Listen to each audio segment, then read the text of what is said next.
Hello. Today I'm going to be going through my fall TBR / my October TBR as getting back into the swing of things, or at least trying to, because I did just get a new job, so it's kind of busy at the moment. I'm just going to get right into it because I haven't filmed a YouTube video in a while. I don't really know what to say, so I'm kind of just going along with it and trying to figure things out again. So we're gonna just get into it. And these are in order of like which ones I want to read the most, just for October. My fall TBR is totally different. We're gonna start with my October TBR. I have been in a pretty bad reading slump all year. So my October TBR, it's pretty small, and so I only picked three books because that feels more realistic to me right now. The first one, which I picked up this morning, I decided to start reading it this morning. I'm going to include it into my fall TBR. I try to go for books that were more on the like spooky, creepy, true crime kind of side. Anything that kind of gave off just like October vibes, you know. So the first one is Girl Last Seen. I got this book when I was a kid. I was probably like 15. A lot of these books are from when I was a teenager that I haven't read and that we're trying to pick them back up and start reading them. But Girl Last Seen, so far this one, it's about two best friends. They kind of drift apart and one of them goes missing and the other one is suspected of it and nobody believes her except for one person. I haven't gotten to that part yet. I'm only 2 chapters in. The songs Cadence wrote and sang with her best friend Lauren DeSanto made them both online sensations. But when Lauren lost her voice, Katie couldn't wait to go solo. It's no secret the two of them had a major falling out and were barely speaking to each other. Lauren kept to herself, scribbling song lyrics, while Katie's stardom was rising steadily, until she went missing. Yet Lauren was one of the last people to see Katie that night. She disappeared. The only person who seems to believe that Lauren is innocent is Jude Williams, former outcast turned gorgeous bad boy, but he has reasons of his own for wanting to get back at Katie. Still, he's Lauren's only ally, and together they look back on their complicated friendship with Katie as they search for answers. But are they both really looking for the truth, or is one of them playing an elaborate game to cover up a crime? Seems to be going pretty good. It's definitely keeping me intrigued so far, but the writing has kind of thrown me off a little bit because I can't tell if these are supposed to be teenagers or adults, but in their mind, just being in, well, right now I'm only in Lauren's perspective, definitely seems to be more teenagers. Like, she seems to have like a teenage mindset, so I don't know, but we are gonna keep pushing because it's intriguing me so far. The next book that I really want to read is The Grounding of Group 6. I don't really know much about this. I just know that I took it from my mom and I have yet to read it and give it back. Coldbrook Country was the perfect boarding school. Expensive, innovative, discreet. So when 5 entering students were told to hike to a rough campsite deep in the woods as part of orientation, they didn't think to ask questions. It was strange that their leader and advisor, Nat Rittenhouse, was so young, and why had he been so careful to cover their tracks? It wasn't until the next morning that Marigold, Ludi, Sarah, Coke, and Sully learned the impossible truth. Nat had been hired by Coldbrook Country School to make sure Group 6 never came out of the woods alive, and their parents were paying the bill. So definitely an October spooky season vibe, so I'm really, really excited to try this and get to it. And it was written, or at least when did this copy come out? Because it's definitely a bit more of an older book, considering, like, look at the pages. They're very discolored. The first flare printing was in 1983. So I'm really excited to try this. I love older books, like more classic books, and yeah. And then the last one, it's a series. I I'm not including the rest of the books into my TBR because I don't have the other physical books. So I'm just doing this one book, but continue with the series as I get them. And it is A Good Girl's Guide to Murder. I feel like I don't have to explain what the book is about. I feel like it's very popular across Book Talk, Bookstagram, BookTube, that everybody just knows, and everybody's either read it or they just know everything about it. So I'm really excited for this. I have attempted to read it, but I was probably 16, 17. And I was a reader back then, but I cared more about just hanging out with my friends than reading. So I am excited to try this and actually read it. I have those 3 for my October TBR. But in addition to these, I have, I don't know how many more books, 5 or 6 more books that I want to read between the months of October and November. It might be a little bit of a stretch considering my October is 3 months, but this is just these are the ones that I just want to read, and I'm not gonna get upset at myself if I don't finish them. Again, these are not in order of how much I want to read them. They're just books that I picked up and I was like, ooh, spooky season, I got you. So this was most of these are books that I got when I was a kid that I haven't read, so that's also part of it. We're just trying to pick out books that I have had for so long, and they've been sitting on my bookshelf for almost 10 years. So this one is Another Little Piece by Kate Carasquin. I don't know how you pronounce that.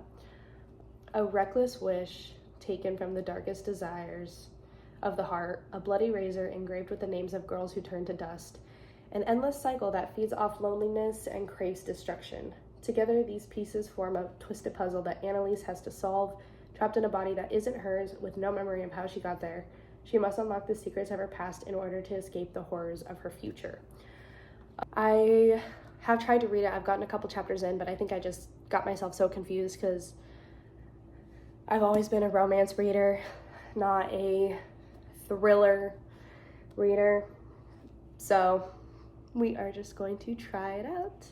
That is one that I've always been excited to read, but I think I just always confused myself. This next one is called The Fall by Bethany Griffin. I have also had this for a very long time. And it's a story based off of The Fall of the House of Usher by Edgar Allan Poe. So, the House of Usher lives and breathes around Madeline. For generations, it has sent every Usher spiraling into madness. It claimed her mother and her father, now it wants Madeline and her twin brother, and no one can help them. Yet no other Usher in the generations of their haunted family has known the house the way Madeline does. She may finally be the one who can destroy it all, until she wakes up in a coffin. I should have put this on my October TBR, but that is okay, because I love Edgar Allan Poe. He is one of my favorite writers. But it's here, and I'm really excited. I have never attempted to read it, so I'm excited to attempt it. Then the next is The Lake by Natasha Preston. I did pick this book up about a year ago for last October or last fall. I got 4 or 5 chapters in. It didn't really hook me, but I think I was just distracted with so many things last year that maybe it'll intrigue me again, and if not, then that's okay. I'm just trying to keep all my books to see if one day I'll read them. But I'm sure a lot of people know what this book is about. I've seen this book almost everywhere on, Book Talk and just the book community. Esme and Kayla were once campers at Camp Pine Lake. Now they're back as counselors in training. Esme loves the little girls in her cabin and thinks it's funny how scared they are of everything, the woods, the bugs, the boys, even swimming in the lake. It reminds her of how she and Kayla used to be before, because Esme and Kayla did something terrible when they were campers, something they've just kept a secret all these years. They vow that this summer will be awesome, 2 months of sun, s'mores, and flirting with the cute boy counselors until they get a message. The lake never forgets. The secret they've kept buried for so many years is about to resurface. And it intrigued me, trying to get it. because of the last line. They kept a secret buried, and it's like, you want to know the secret. But it didn't hook me enough to keep me reading it. So we're going to try it again. It is on my fall TBR, and we are hoping. And then this one, Amy by Mary Beth Miller. I got it, I think I was in high school. My high school library was just getting rid of books, and this was one that I had taken. I don't know if I had taken any others. It's hard to act normal when you're accused of murder. No one believes that you didn't do it. Not my parents. Oh God, no.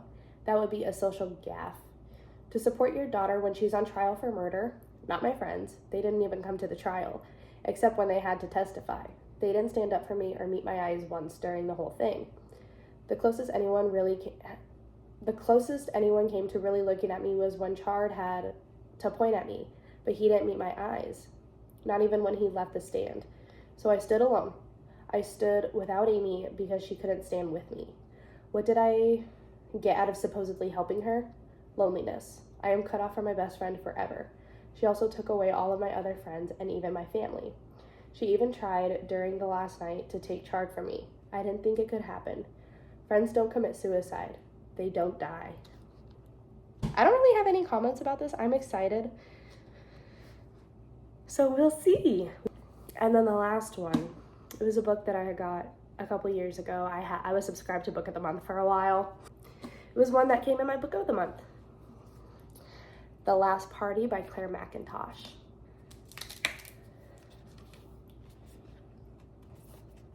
On New Year's Eve, Reese Lloyd has a house full of guests.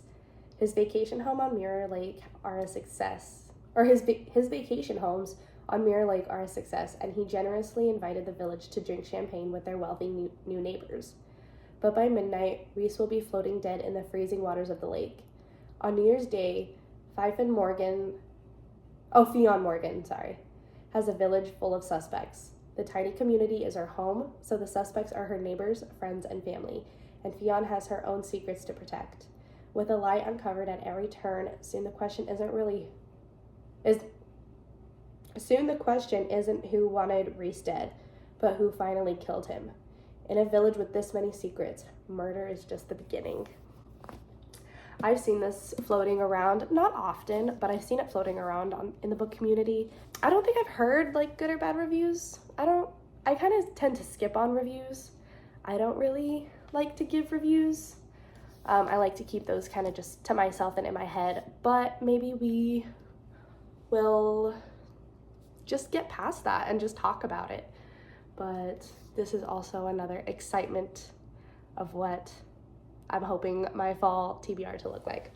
So yes, there are a lot of books that I'm really, really, really hoping to get into, but we will see because I did just get a new job. So we'll see if time will allow that. Hi, y'all. I'm actually back.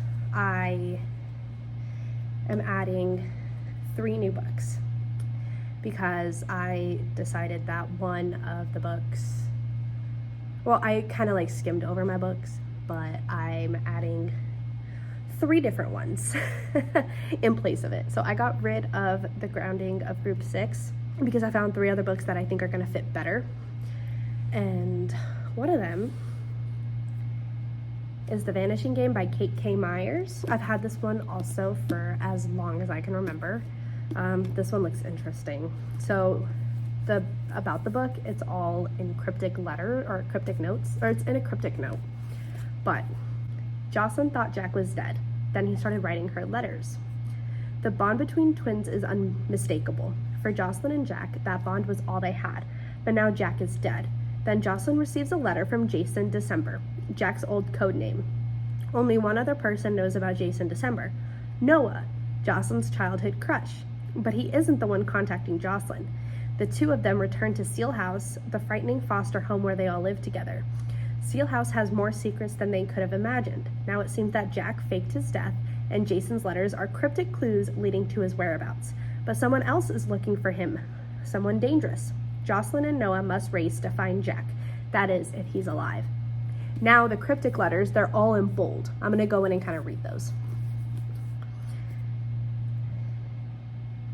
Is Jack dead?